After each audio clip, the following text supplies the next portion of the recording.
चलिए solid state reading करिए। तो सॉलिड स्टेट का मतलब होता है ठोस अवस्था। ठीक है, चैप्टर का नाम हम लोग का क्या है? ठोस अवस्था। सबसे पहले अवस्था किसकी होती है? हम बात इसकी करेंगे, ठीक है। अवस्था किसकी होती है? पदार्थ की होती है। अवस्था किसकी होती है? पदार्थ की होती है। तो सबसे पहले हम लोग को पदार्थ पढ़ना पड़ेगा, यानी कि मीटर पढ़ना पड़ेगा कि मीटर क्या होता है। ठीक है, तो सबसे पहले हम लोग बात करते हैं किसकी? मीटर की। पहले हम लोग मीटर को जान लेंगे, उसके बाद हम लोग आते हैं मीटर के अंदर सॉलिड स्टेट की। ठीक है, तो हम आपको पहले इसकी समरी बता देते हैं कि हमें इस चैप्टर में पढ़ना क्या क्या है। तो सबसे पहले सॉलिड स्टेट किसके अंदर आता है? मीटर के अंदर, मतलब पदार्थ के अंदर आता है। सबसे पहले हम लोग क्या करेंगे? इसकी समरी देखेंगे। ठीक है, जब समरी देख लेंगे तब उसके बाद हम लोग आगे की कहानी करेंगे। तो सभी लोग समरी को देखिए। तो सबसे पहले हम लोग बात करते हैं मीटर की। ठीक है, मीटर की बात कर लेते हैं हम लोग। मीटर, मीटर का मतलब होता है पदार्थ या द्रव्य। ठीक है, पदार्थ या द्रव्य। ठीक है, आपको पता है पदार्थ कितने प्रकार के होते हैं? पदार्थ जनरली तीन प्रकार के होते हैं। पदार्थ जनरली तीन प्रकार के होते हैं, सभी को पता है। क्या होता है? एक सॉलिड होता है, जिसको आप लोग बोलते हो ठोस। दूसरा क्या होता है? लिक्विड होता है, जिसको आप लोग द्रव बोलते हो। और तीसरा क्या होता है? गैस। हम लोग का तीसरा गैस होता है। ये तो हमारे पदार्थ हो गए। पदार्थ के तीन स्टेट हो गए, तो हमें इन दोनों स्टेट को नहीं पढ़ना है यहाँ पर। हमें केवल सॉलिड स्टेट को पढ़ना है। आई बात समझ में? फिर भी मैं आपको जानने के लिए मैं बता दूं कि पदार्थ को ये जनरली दो भागों में बांटा गया है। लेकिन अगर हम बात करें बहने की प्रकृति के आधार पर, बहने की प्रकृति के आधार पर पदार्थ केवल और केवल दो प्रकार के होते हैं। यानी कि on the basis of fluid. Fluid का मतलब बहना, जैसे कि पानी को जमीन में गिराते हो तो बहता है ना, तो उसी को हम लोग कहते हैं फ्लूइड। तो फ्लूइड के बेस पर अगर हम बोले तो पदार्थ दो प्रकार का होता है। एक दृढ़ होता है और एक तरल होता है। एक दृढ़ और एक तरल। तो दृढ़ में हम लोग का आ जाएगा क्या? ठोस। और तरल में हम लोग का ये दोनों आ जाएंगे। ठीक है, क्योंकि तरल का मतलब होता है वे पदार्थ जिनके अंदर बहने का गुण होता है उसको तरल कहते हैं। वे पदार्थ जिनको जिनके अंदर बहने का गुण होता है उनको तरल कहते हैं। और जिनके अंदर बहने का गुण नहीं होता उसको हम लोग ठोस कहते हैं या तो दृढ़ कहते हैं, कठोर। तो क्योंकि लिक्विड भी बहता है, गैस भी बहता है। गैस से पहले हवा है ना, हवा बहता है कि नहीं? आप लोग बोलते हो ना कि हवा बह रही है। कभी कहते हो कि हवा दौड़ रही है? नहीं, हवा बह रही है मतलब वो भी फ्लो कर रही है। तो गैस का मतलब वायु से मतलब है। ठीक है, वायु भी तो एक प्रकार गैस है। तो फ्लूइड के बेस पर हम लोग का जो मीटर है वो जनरली दो भागों में बांटा गया है। एक दृढ़ हो जाता है, इसी को हम लोग दृढ़ बोलते हैं। और एक हम लोग का क्या होता है? लिक्विड, यानी कि तरल हो जाता है। तो खैर हमें इन दोनों की बातें फिलहाल नहीं करना है इस चैप्टर में, हमें इस चैप्टर में ठोस की बात करना है। ठीक है, तो मीटर तो आप सभी को पता है मीटर क्या होता है। मीटर किसे कहते हैं? कोई लोग बोलिए, मीटर किसे कहते हैं? मीटर का स्टेटमेंट दीजिए मुझे। I expected you.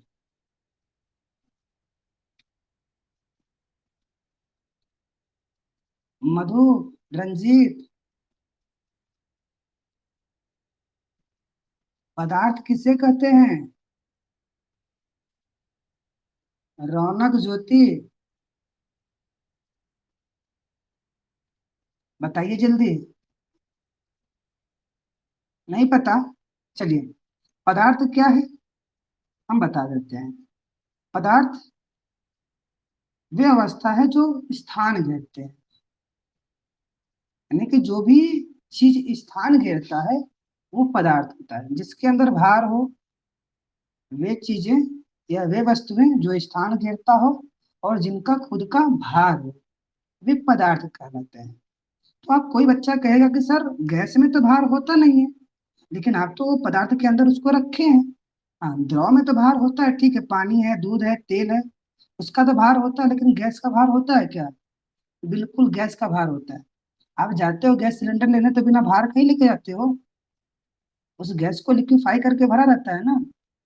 आप जब भी गुब्बारे में गैस भरते हो तो उसका भी खुद का कुछ ना कुछ तो वेट होगा है, भले ही लिटिल बिट हो, बहुत कम हो, लेकिन कुछ तो होगा।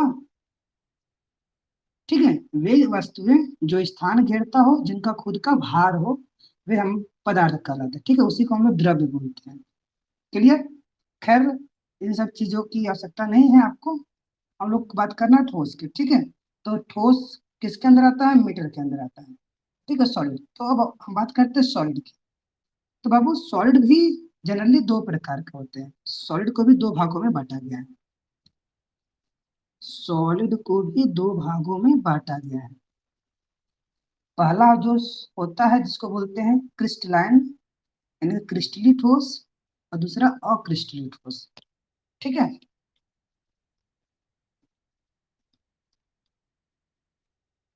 क्रिस्टलाइन यानी क्रिस्टली।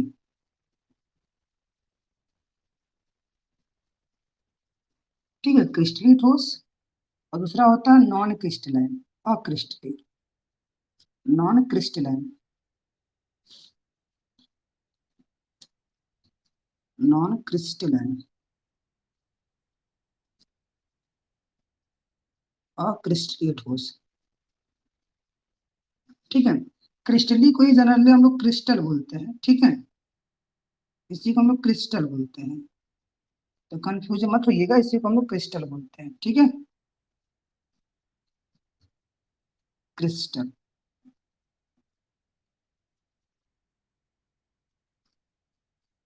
अब क्रिस्टली ठोस को भी हम लोग कई भागों में बांटते हैं। ठीक है, क्रिस्टली ठोस को जनरली हम लोग चार भागों में बांटते हैं, इसके भी चार पार्ट होते हैं। क्रिस्टली ठोस के भी चार पार्ट है हमारे। पहला जो होता है आयनिक क्रिस्टल होता है, पहला होता है आयोनिक। ठीक है, पहला आयोनिक क्रिस्टल होता है जिसको आयनिक आप लोग बोलते हो, और दूसरा होता है हम लोग का आणविक ठोस, जिसको बोलते हैं मॉलिक्यूलर सॉलिड, मॉलिक्यूलर सॉलिड, आणविक ठोस। और तीसरा जो होता है हम लोग का, वो होता है कोवैलेंट सॉलिड, यानी कि संयोजी, सहसंयोजी। ठीक है, सॉरी यही बोलते हैं, सहसंयोजी, इसे बोलते हैं कोवैलेंट, कोवैलेंट सॉलिड। और जो हम लोग का लास्ट होता है वो कहलाता है मेटेलिक सॉलिड, यानी कि धात्विक, धात्विक, धात्विक ठोस, मेटेलिक सॉलिड। ठीक है, मेटेलिक सॉलिड, ये हम लोग का क्रिस्टली ठोस जो होता है वो चार भागों में बांटा जाता है। अब क्रिस्टल को हम दो प्रकार से प्रदर्शित करते हैं, क्रिस्टली, क्रिस्टली ठोस हो चाहे क्रिस्टल हो, इसको हम लोग दो प्रकार से शो करते हैं। ठीक है, इस क्रिस्टल को हम लोग जनरली दो प्रकार से शो करते हैं। ठीक है, पहला 2D फिगर, दूसरा 3D फिगर, यानी कि हम लोग क्रिस्टली ठोस को 2D में भी दिखाते हैं और 3D में भी दिखाते हैं। ठीक, इसको हम लोग प्रदर्शित करते हैं दो प्रकार से। ठीक है, 2D और 3D, तो हम लिख देते हैं 2D और 3D। क्लियर? यानी क्रिस्टली ठोस जो ये है, या तो क्रिस्टल है, इसको हम दो प्रकार से शो करते हैं, 2D में भी शो करते हैं, 3D में भी शो करते हैं। तो हमें इन दोनों को पढ़ना पड़ेगा, 2D में क्या क्या होता है, 3D में क्या क्या होता है। क्लियर? अब ये तो क्रिस्टल के चार पार्ट हो गए। अब बात आता है कि ये किससे मिलकर बने होते हैं।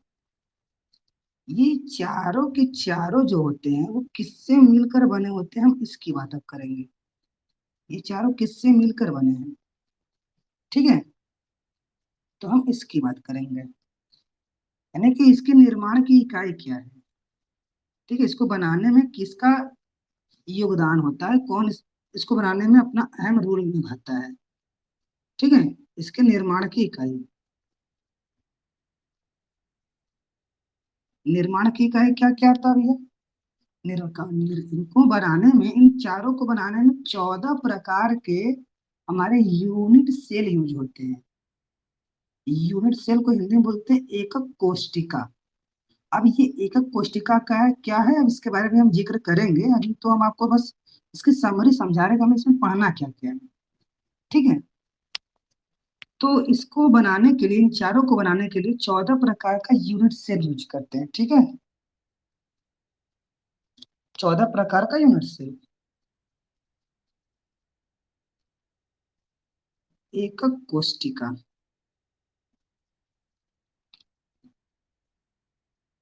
इसी यूनिट सेल को ही हम लोग एकक कोशिका बोलते हैं। ठीक है, यूनिट सेल को ही हम लोग एकक कोशिका बोलते हैं। 4 टाइप यूनिट सेल,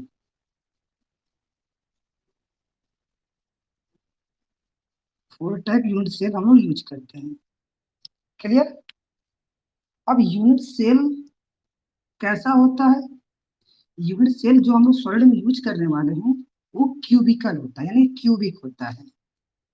ठीक है, हम कौन सा यूनिट सेल यूज करेंगे, हम लोग यहाँ पर क्यूबिक यूनिट सेल यूज करेंगे, यानी कि घने एकक कोशिका यूज करेंगे। ठीक है, हम लोग प्रयोग किसका करेंगे, घनी एकक कोशिका का, यानी कि क्यूबिक। ठीक है, क्यूबिक यूनिट सेल यूज करेंगे, क्यूबिक यूनिट सेल। ठीक है, घनी एकक कोशिका इसको हिंदी में बोलते हैं, घनी एकक कोशिका, घनी एकक कोशिका। ओके, तो हम लोग इस एकक कोशिका में क्यूबिक यूनिट सेल यूज करने वाले हैं। क्लियर। अब बात ये होता है, ये क्यूबिक यूनिट सेल कितने टाइप के होते हैं। तो क्यूबिक यूनिट सेल भी हमारे जनरली 3 टाइप के होते हैं। ठीक है, एक होता है सिंपल यूबिक क्यूबिक, ठीक है, जिसको आप लोग बोलते हैं शॉर्ट में एससी।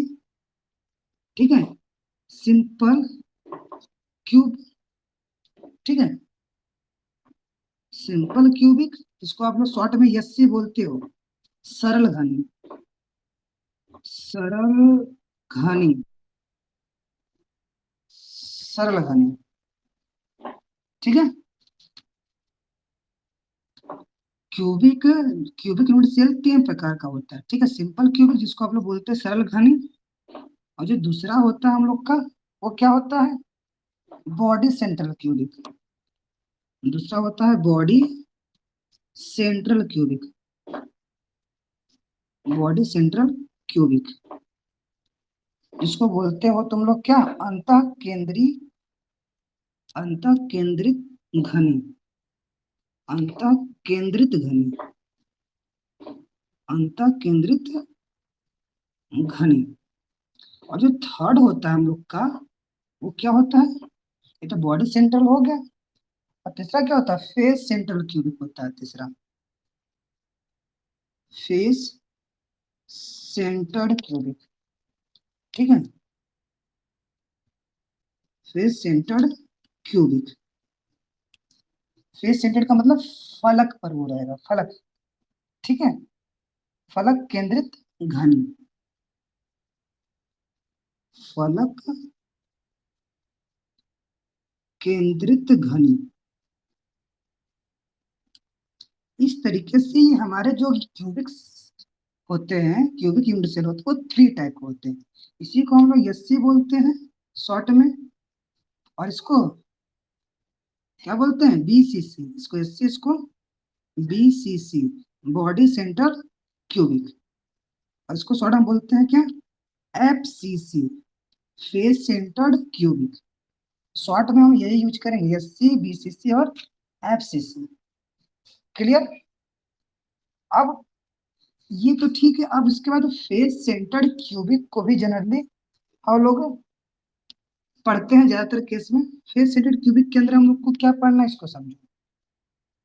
किसके अंदर हम लोग को पैकिंग पढ़ना है, ठीक है। फेस सेंटर्ड के अंदर हम लोग को पैकिंग पढ़ना है। पैकिंग का मतलब इसके अंदर जो मॉलिक्यूल्स होते हैं, इसके जो यूनिट सेल्स होते हैं, वो कितने आपस में कोलाइड रहते हैं, कितने क्लोज रहते हैं, हम इसके बारे में बात करेंगे। तो हम लोग को फेस सेंटर के अंदर हम लोग को पढ़ना है पैकिंग, जिसको हिंदी में बोलते हैं संकुलन। तो हम लोग को पढ़ना है क्लोज क्यूब पैकिंग, ठीक है। क्लोज क्यूब पैकिंग या फिर cubic close packing, cubic close packing,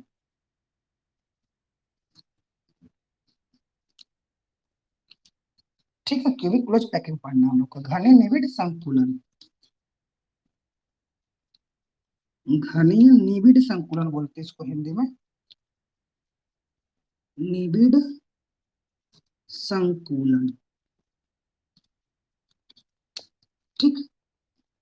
तो हम लोग की एफसीसी के अंदर पढ़ना है इसको, ठीक है। जब इसको हम लोग पढ़ लेंगे, तो जब हम लोग पैकिंग पढ़ लेते हैं, तो पैकिंग के बाद हम लोग का आता है हेक्सागोनल क्लोज पैकिंग। तो खैर हेक्सागोनल आपके सिलेबस से हटा दिया गया है, इसको नहीं पढ़ना, बट जेई मेंस की दृष्टि से ये बहुत ही इम्पोर्टेंट होता है, इसको थोड़ा सा हम जिक्र करेंगे जरूर इसका, ठीक है। तो इसमें हम लोग को पहले पढ़ना है, जब हम लोग क्लोज पैकिंग पढ़ लेंगे ना, तो क्लोज पैकिंग में हम लोग को पढ़ना है संकुलन क्षमता, पैकिंग पावर, ठीक है। संकुलन क्षमता, ये पढ़ेंगे इसमें, इसी के अंदर। और इसी के अंदर हम रेडियस वगैरह वगैरह का भी जिक्र करेंगे, ठीक है।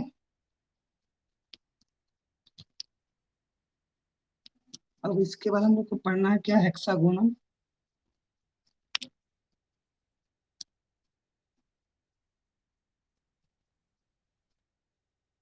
हेक्सागोनल क्लोज पैकिंग पढ़ना है हम लोग को, क्लोज पैकिंग,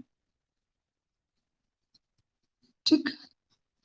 हेक्सागोनल की क्लोज पैकिंग का जो संकुलन क्षमता होता है, क्यूबिक क्लोज पैकिंग के बराबर होता है, ठीक है। यानी कि इसकी जो संकुलन क्षमता होती है वो बराबर होती है किसके, हेक्सागोनल क्लोज पैकिंग के। तो इतनी चीजें हम लोग को इस चैप्टर में डिस्कस करना है। अब इतनी चीजों में से किसको क्या नहीं समझ में आया, जरा हमें एक बार बोल दे, बता दे किसको क्या नहीं समझ में आया। इतने सारे टॉपिक हैं इस चैप्टर में, हमें इन सबको डिस्कस करना है। हम्म। हाँ, सब खत्म हो गया। और किसी का कोई क्वेश्चन, इस ये जो चैप्टर हम पढ़ा रहे हैं इसमें समझ में आया कि नहीं, हम ये बातें आपसे पूछ रहे हैं, जो भी पढ़ा रहे हो वो समझ में आया। हाँ, तो बस यही पूछ रहे हैं आपसे हम। चलिए, इतनी चीजें हम लोग को पढ़नी है, क्लियर। अब हम बढ़ते हैं थोड़ा से आगे।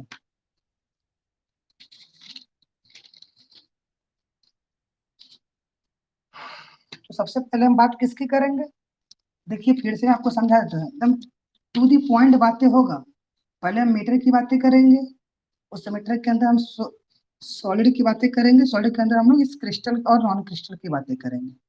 आज का क्लास सॉलिड और सॉलिड क्रिस्टल तक जा सकता है मे बी।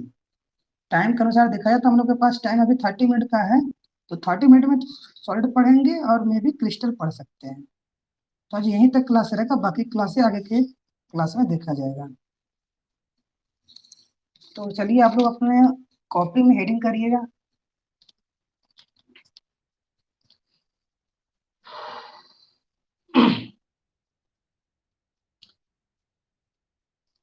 हेडिंग करिए। पहला हेडिंग क्या करेंगे आप, मेटर, द्रव्य। पहला हेडिंग करिए मेटर, तब इनिशियल पॉइंट पढ़िए, मेटर। सभी लोग हेडिंग कर लीजिएगा मीटर। हो गया सभी का। द्रव्य, द्रव्य पदार्थ।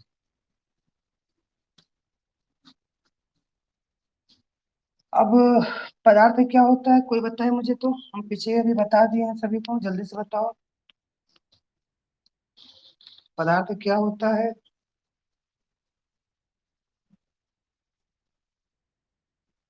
हम्म।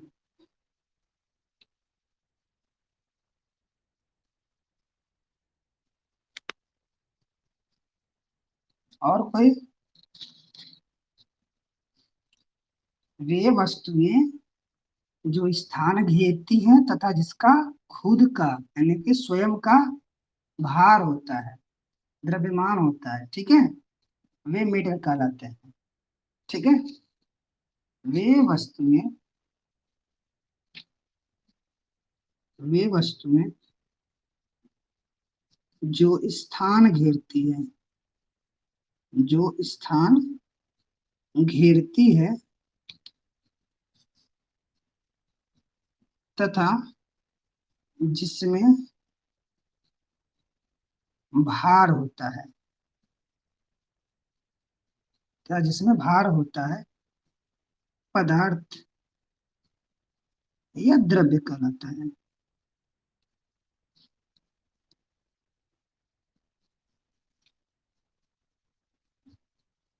आपसे क्वेश्चन है जो हम इस नोट में करेंगे, नोट में लिखेंगे।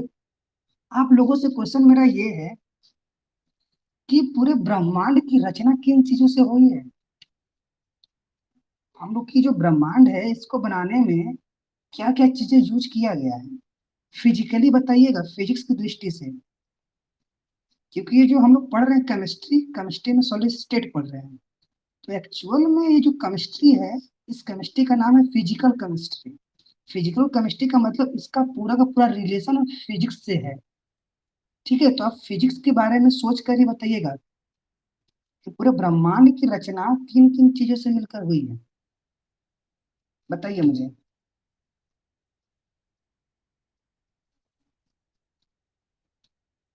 सभी लोग बताइए। 44% में से केवल 4% एक्टिव है अभी तक। हाँ संदेश बोलो।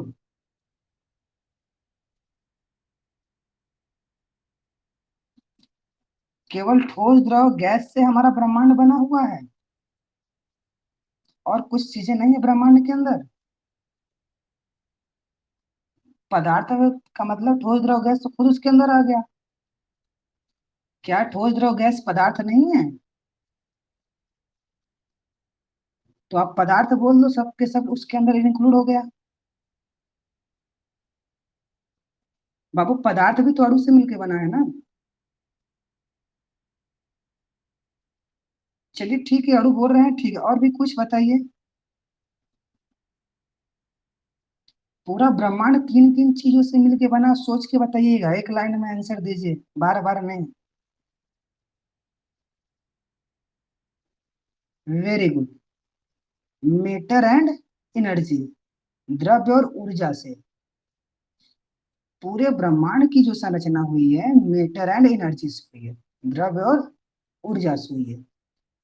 इसके अलावा कुछ भी नहीं है हमारे ब्रह्मांड में।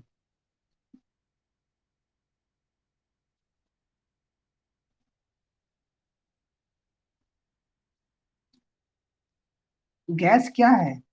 पदार्थ है? गैस पदार्थ है कि नहीं?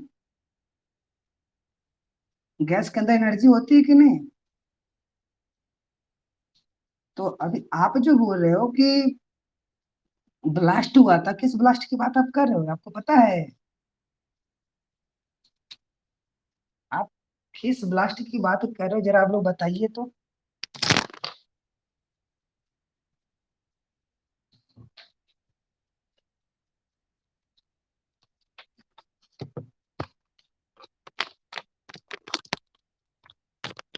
जल्दी से बताइए, उस ब्लास्ट का नाम क्या है?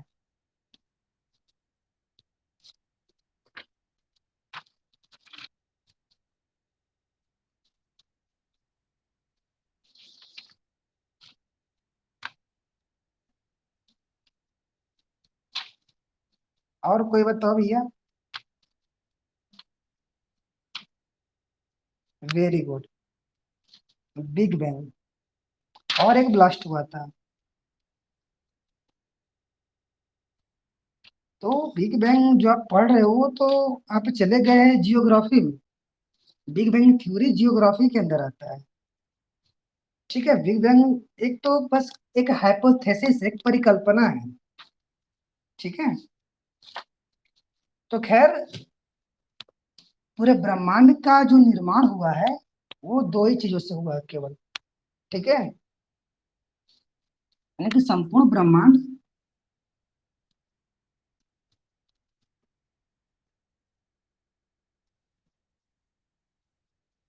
संपूर्ण ब्रह्मांड केवल किससे बनी है? मेटर एंड एनर्जी से। ठीक है, बिल्कुल बिल्कुल। संपूर्ण ब्रह्मांड द्रव्य तथा ऊर्जा से मिलकर बना है।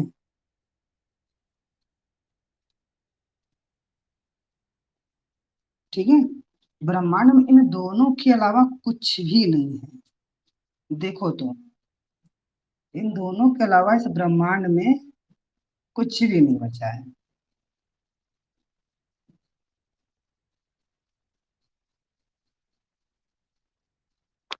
चलिए, हो गया। तो पदार्थ समझ में आ गया।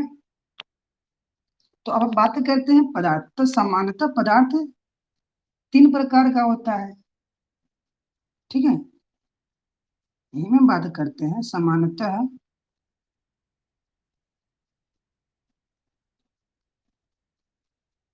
पदार्थ। पदार्थ का मतलब द्रव्य की बातें हम कर रहे हैं।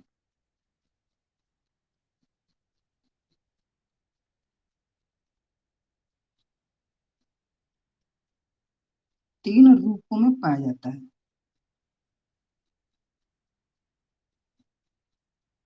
ओके, सामान्यतः तीन रूपों में पाया जाता है। आपको पता है पहला क्या है? ठोस है। दूसरा द्रव है। तीसरा गैस है। ठीक है, ये तीन रूपों में पाया जाता है। लेकिन ध्यान दीजिएगा, अगर on the basis of flooding की बात करें, बहने की प्रकृति के आधार पर, ठीक है, बहने की प्रकृति के आधार पर,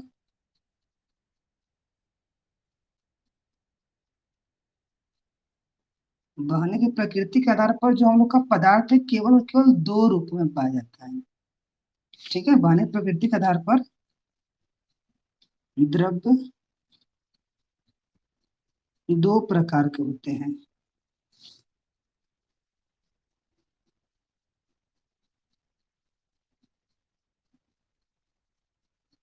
ठीक है, पहला का नाम दिया गया है रिजिड।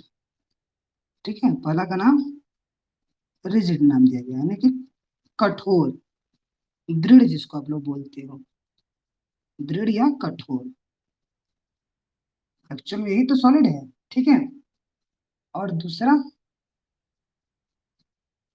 तरल। दूसरा क्या है? तरल है, इसको आप लोग फ्लूइड बोलते हो, तरल। ये दो प्रकार का होगा। ठीक है, अब इसी फ्लूइड के अंदर ही हमारे दो पार्ट आते हैं, लिक्विड और गैस। ये फ्लूइड के अंदर आते हैं हमारे, लिक्विड और गैस। ठीक है, तो बहने के आधार पर देखा जाए तो एक्चुअली में हमारे जो मीटर हैं वो दो प्रकार के हैं, एक रिजिड है, दूसरा फ्लूइड है। ठीक है, तरल है। अब इन तरल के अंदर हमारा लिक्विड और गैस आता है, इसलिए हम लोग सामान्यतः बोलते हैं कि ये तीन रूपों में पाया जाता है। ठीक है, सॉलिड, लिक्विड और गैस। क्लियर? अब हम लोग बात करते हैं इसके आगे थोड़ा सा कि इस ठोस अवस्था को निर्धारित करने के लिए कौन कौन से फैक्टर है, यानी वो कौन से फैक्टर, वो कौन से कारक है जो हमारे ठोस अवस्था को निर्धारित करते हैं, वो बताते हैं कि दिया गया मटेरियल कितना अधिक ठोस है। हम अब बात इसकी करेंगे। ओके, तो आप अगला हेडिंग कर लीजिएगा, भौतिक अवस्था को निर्धारित करने वाले कारक। ठीक है,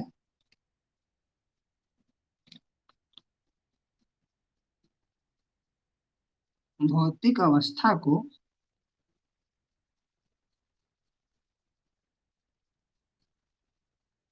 निर्धारित करने वाले कारक। ठीक है,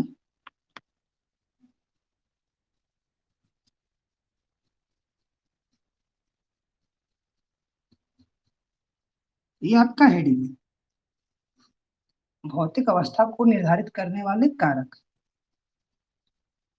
ठीक। Factor of determining of physical state.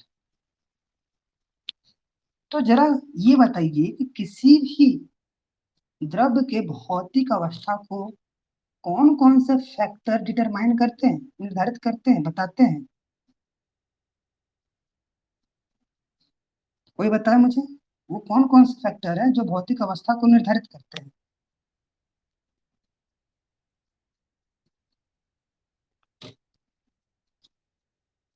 केवल दो होते हैं। पहला तो इंट्रामोलिकुलर फोर्स होता है, दूसरा उनके बीच की एनर्जी होती है। ठीक है, इनको केवल और केवल दो ही कारक इनकी अवस्था को निर्धारित करते हैं। ठीक है,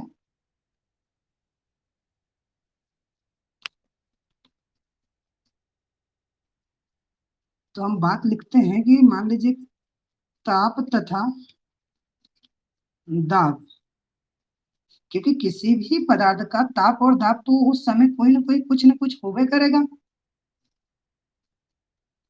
ठीक है, अगर कोई भी मटेरियल हमारे पास है तो उस मटेरियल का कुछ ना कुछ टेम्परेचर अपना होगा, और उसके ऊपर लगने वाला वायुमंडलीय प्रेशर भी तो कुछ होगा। तो ये जो ताप और दाब दिया गया ये पहले से ही रहता है उसके अंदर इंक्लूड। तो अगर ये दिया गया है तो इसके अलावा और कौन से फैक्टर हैं, ये तो पहले से इंक्लूड रहता है, इसकी कोई बातें ही नहीं हम लोग करते ताप तथा दाब की। तो ताप तथा दाब के दिए गए परिस्थिति के बावजूद और कौन से फैक्टर हैं जो फिजिकल स्टेट को निर्धारित करते हैं? पूरा लिख देते इसको, ताप तथा दाब की दी गई दशाओं में, दी गई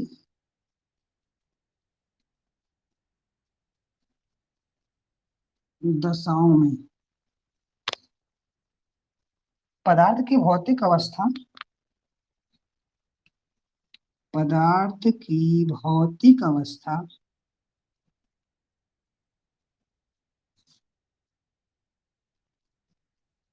पदार्थ की भौतिक अवस्था दो कारकों द्वारा निर्धारित होती है।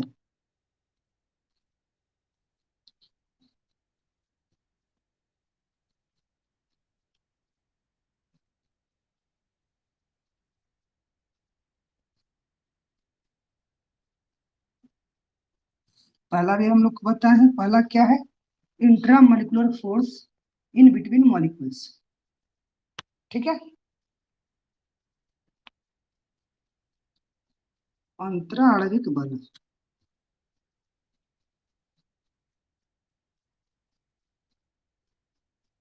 इंट्रा मॉलिक्यूलर फोर्स इसको बोलते हैं। ठीक है, दूसरा क्या है हम लोग का? एनर्जी। और जनरली एनर्जी में कौन सी एनर्जी? थर्मल एनर्जी, जिसको हम लोग बोलते हैं ताप ऊर्जा। ठीक है, थर्मल एनर्जी, ताप ऊर्जा। ठीक है, तो ये दो फैक्टर हैं जो हमारे फिजिकल स्टेट को निर्धारित करते हैं। क्लियर? यही है जो हमारे फिजिकल स्टेट को निर्धारित करते हैं। चलिए इसको हम समझाते हैं आपको एक डिटेल से। मान लीजिए कि आपके पास पदार्थ लिक्विड फॉर्म में है, द्रव के फॉर्म में आपके पास पदार्थ है, इसकी कुछ न कुछ एनर्जी होगी, इनके बीच इंट्रामोलिकुलर फोर्स होगा, होगा ना? सपोज दैट, मान लीजिए अगर इनके बीच इंट्रामोलिकुलर फोर्स बढ़ाते हैं, जब इनके बीच इंट्रामोलिकुलर फोर्स बढ़ाएंगे तो ये जो द्रव फॉर्म में है वो किस फॉर्म में कन्वर्ट हो जाएगा? ठोस में। इंट्रामोलिकुलर फोर्स इंक्रीज करते हैं तो उसका थर्मल एनर्जी क्या होता है? कम हो जाता है। अब थर्मल एनर्जी कम कैसे होता है सर? बात इसकी होती है, थर्मल एनर्जी की बात करते हैं। हम आपको एक एग्जांपल समझाते हैं कि भाई दफे मान लीजिए कि आप घर पे बैठे हो, उस समय आपके बॉडी से कुछ एनर्जी रिलीज हो रहा होगा। थर्मल की बात करें ताप, आपके बॉडी का टेम्परेचर कुछ ना कुछ होगा। अब आप एक पोजीशन ये ले लीजिए कि आप बैठे हैं, दूसरा पोजीशन लीजिए कि आप दौड़ रहे हो। जब आप दौड़ते हो तो आपकी बॉडी से थर्मल एनर्जी अधिक रिलीज होता है कि कम? ऑब्वियसली अधिक रिलीज होगा। Very good. तो ऐसे ही आपको पता है कि जब हमारा पदार्थ द्रव की अवस्था में है तो इनके अणुओं के बीच काइनेटिक एनर्जी ज्यादा होगी इन कंपेरिजन टू सॉलिड, होगा ना। सॉलिड के अणु तो पास पास होते हैं इसलिए वो गति नहीं कर पाते हैं, बट इनके कण तो थोड़े दूर दूर होते हैं ना ठोस की तुलना में, तो इनके अणु काफी अधिक तेजी से गति करते होंगे। तो जो सिचुएशन, जो कंडीशन हम अपने ऊपर अप्लाई करके देख रहे हैं कि जब हम दौड़ते हैं तो हमारे बॉडी से थर्मल एनर्जी रिलीज होता है अधिक तेजी से, तो सेम कंडीशन इनके मॉलिक्यूल्स के बीच भी होता है। जब इनके मॉलिक्यूल्स के बीच गति करते हैं तो उनकी थर्मल एनर्जी ज्यादा होती है, क्योंकि उनसे जब गति करेंगे तो उनकी थर्मल एनर्जी अधिक निकलेगी। तो इसीलिए हम ये कहते हैं कि ठोस पदार्थ की अपेक्षा द्रव पदार्थ, यानी कि द्रव का जो थर्मल एनर्जी होता है वो क्या होता है, ज्यादा होता है। यानी कि जब हम इनका इंट्रामोलिकुलर फोर्स इंक्रीज करेंगे, यानी कि अंतरा आणविक बल जब हम बढ़ाएंगे तो ये ठोस में जाएगा। जब ठोस में जाएगा तो उसके अणुओं के बीच दूरी घट जाएगी, वो गति नहीं कर पाएंगे। अब गति नहीं कर पाएंगे तो उनके अंदर थर्मल एनर्जी नहीं होगा। हम ये नहीं कहते कि एकदम नहीं होगा, होगा, बट इस द्रव से कम होगा। ये बात समझ पा रहे हो आप लोग? तो अगर हम यहाँ पर अंतरा आणविक बल बढ़ाते हैं, ठीक है, तो बस हम सिंबल देंगे, ठीक है। इंट्रा मोलिकुलर फोर्स हम शॉर्ट में लिखेंगे, इंट्रा मोलिकुलर फोर्स IMF हम बोल रहे हैं, ठीक है। जब हम इंक्रीज करते हैं तो ये किस में कन्वर्ट होता है, ठोस में। जब ये ठोस में कन्वर्ट होता है तो इस ठोस का थर्मल एनर्जी क्या होता है, थर्मल एनर्जी TE हम लिख रहे हैं इसको ना, थर्मल एनर्जी क्या हो जाएगी, डिक्रीज कर जाएगी। यानी कि जब कोई पदार्थ द्रव अवस्था से ठोस अवस्था में जाता है तो इसका इंट्रामोलिकुलर फोर्स इंक्रीज कर जाता है, बढ़ जाता है। उनके अणुओं के बीच लगने वाला फोर्स बढ़ जाता है, बट उसकी थर्मल एनर्जी डिक्रीज कर जाती है। अब यही चीज हम लेफ्ट में लेके चले आपको, अगर हम लेफ्ट में लेके चले, अगर हम कह देते हैं कि इस द्रव के अणुओं के बीच लगने वाला इंट्रामोलिकुलर फोर्स को घटा दें, इंट्रामोलिकुलर फोर्स डिक्रीज कर दें, तो इनके अणुओं के बीच लगने वाला बल जब कमजोर होने लगेगा तो ये द्रव किस में कन्वर्ट हो जाएगा, गैस में। ये गैस में कन्वर्ट हो जाएगा। जैसे ये गैस में कन्वर्ट हुआ, अब इनके अणुओं के बीच स्पेस तो बहुत अधिक, तो इनके अणु क्या होगा कि इनके अणुओं की अपेक्षा बहुत तेजी से गति करने लगेंगे, हाईली मूवेबल पार्टिकल ये हो जाएंगे, ठीक है। जब ये बहुत तेजी से गति करेंगे तो इनकी थर्मल एनर्जी भी बहुत अधिक हो जाएगी। ये बात तो समझ में आ रहा है ना, मतलब इनकी थर्मल एनर्जी क्या हो जाएगी, बढ़ जाएगी। यानी कि ये बात क्लियर हो गया कि द्रव से ठोस अवस्था में जाने पर इंट्रामोलिकुलर फोर्स बढ़ता है, थर्मल एनर्जी घटती है, ठीक है। और द्रव से गैस अवस्था में जाने पर इंट्रामोलिकुलर फोर्स घटता है और थर्मल एनर्जी बढ़ती है। ओके, तो ये बातें सभी को समझ में आया, क्लियर है ये बातें? सभी लोग बताइए क्लियर है?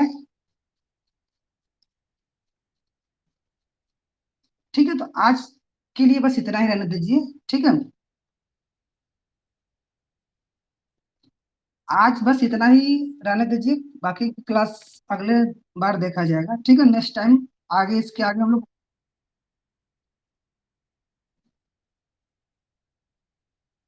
हाँ यार, आप सभी लोग समय से आ जाइए, ठीक है। और अपने ग्रुप में सभी को भी बोल दीजिए कि समय से आप लोग ऑनलाइन आ जाए, ताकि क्लास अपने समय से स्टार्ट हो सके, तब आपको ज्यादा बेनिफिशियल होगा। ठीक है। आज का वीडियो आप लोग के पास चला जाएगा कल 24 घंटे के अंदर। ओके। तो आज का क्लास यहीं पर बेंड अप होता है। बाय। Good night.